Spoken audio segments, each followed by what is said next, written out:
listen. There'll never be no comparison. You're live on the show. Sit back and have a listen. All right. LDBC. This is your boy, Coach Sheldon Harrison. You're live on the Coach Sheldon Harrison Combat Sports Show Live. Okay, guys. Let's go ahead and talk about this fight, man. Good grief, man. I was pulling for my girl, Raquel Palugi, man. I was pulling for her. And actually, I was supposed to interview her, man, but good grief, man. Her schedule couldn't get on my schedule because it was half my fault, too, because at the time, man, I was like, man, I got too many clients to deal with. I couldn't even really get the interview in, and she didn't have time. But either way, I'm going to end up talking to her one day. But, man, you know what? Yana Kunitskaya put a clinic on Raquel Palugi, and I hate to say it, but I got to. She put a clinic, man. I think Raquel Palugi did not fight a technically smart fight. I don't think so. I think that Raquel Palugi, she couldn't make adjustments, and she kept trying to do the same takedown for the entire fight.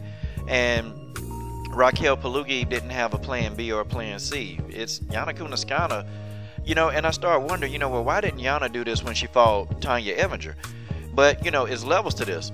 And people say, well, Tanya Evinger don't have stand-up, Tanya don't have this, but Tanya Evinger made Yana Kunitskaya stop throwing all those punches, okay? She actually turned Yana Kunitskaya into a grappler, which she's an okay grappler. Yana Kunitskaya is not a bad grappler, but Tanya Evinger is a much more superior grappler. And Tanya Evinger did little wily tricks, man. She did little tricks, man, that made Yana Kunitskaya not commit to that offense. She would do these little crazy looking odd jabs, and you looking at why is Tanya throwing them jabs? But really it's like a delayed onset. Like you trying to figure out, well, where the hell is Tanya throwing this punch from? Where is Tanya throwing that kick from? Wait a minute. And Tanya Evinger, she confuses the hell out of you. So it's kind of like sometimes when you're an offensive fighter and you're used to fighting like that, you just have a difficult time trying to commit to your offense. And it's kind of weird, man. The little things that you got to appreciate Tanya Evinger for. That's why she was able to do what she did. Kunitskaya, though, man, I mean, this girl looked faster. She looked sharper. And it's like in the Evinger fight and her last fight that she lost, she didn't look sharp.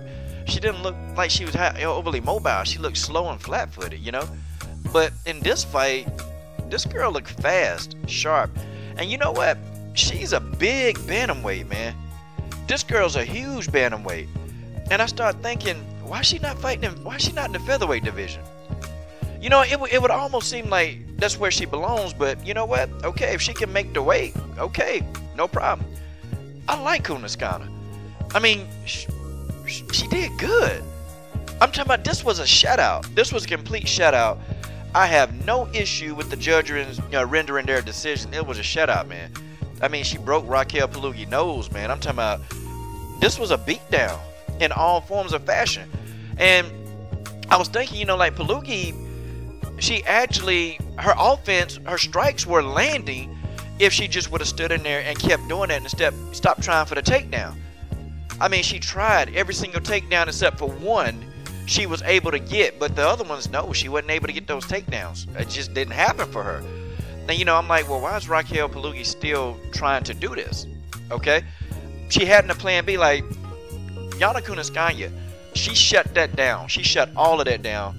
And I'm talking about, man, she was doing spinning back kicks. I'm talking about, man, she was beating the hell out of Raquel Palugi. And I like Palugi, but that's just how it is, I think Palugi, her confidence started to waver toward the middle rounds. Like, her confidence started to go.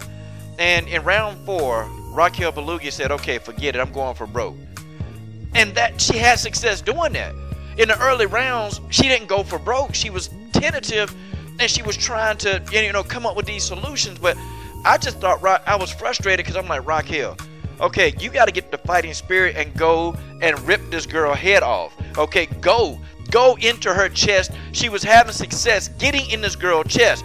And I wanted to say, Raquel, look at me. Get in there and you beat this girl down and you do what I know you can do. See, that's what I would have been in the corner, man. They just, what is it with some of these guys in the corner? And I'm not hating on her corner. I'm like, okay, clearly this girl's confidence is shattered. Clearly. You get in Raquel's face and you look, you say, you look at me. You look, you're in a fight. You're in a fight for your life. That's what you tell Raquel Palugi.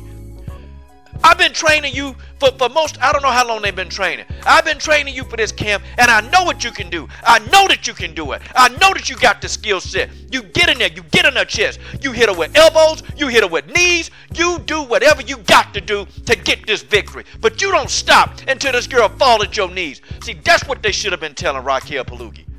See, this is younger generation, man. And I'm not saying that Raquel is a quitter, but they're not the same as they were. So you have to actually motivate this younger generation, and they'll do it. The younger generation is not lost. They're not lost. You get into Raquel Palugi's psyche. You make her, you have her thinking that she's a tank, invincible warrior.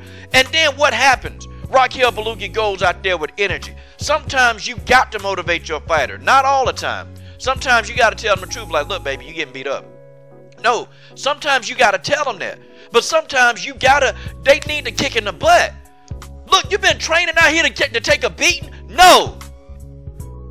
You done came through everything you've come through in life to take a beating from somebody who shouldn't beat you? No. That's what needs to happen in that corner of Raquel Palugi. You know what? Don't ever let me be a corner man.